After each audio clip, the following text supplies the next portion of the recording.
Kit Jukes at SocGen has always got a great turn of phrase, and he believes that the dollar is like the mythical figure of Icarus flying too close to the sun, and the dollar rally has got about 6 months left in it before it comes tumbling back down to earth. Would you agree, Gareth?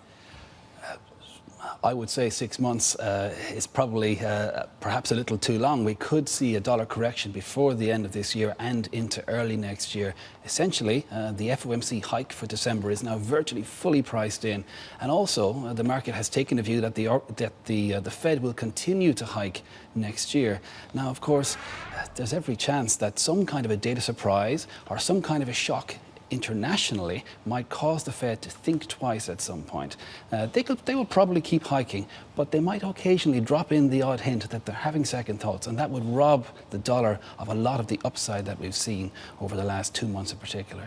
So we had a guest earlier on that was saying that the dollar upside is over, didn't she? I mean, Hillary Kramer was talking about the fact that, we've seen this run up from the US dollar and it's not going to go any further from here. So the slight pullback we've seen is actually it. Well, I guess it will depend a lot on which currency pairs we're talking about. So some have greater potential to move than others. I think euro-dollar will probably drift down a little bit more, even though the Fed is priced in, simply because the ECB are likely to ease again on Thursday of this week.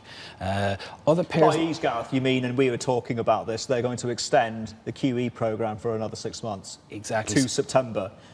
Indeed. So no acceleration in the pace of purchases, but a continuation of the current policy. But crucially, though, no tapering either. And I think that should be enough to persuade people to stay short euro-dollar for a few months at least.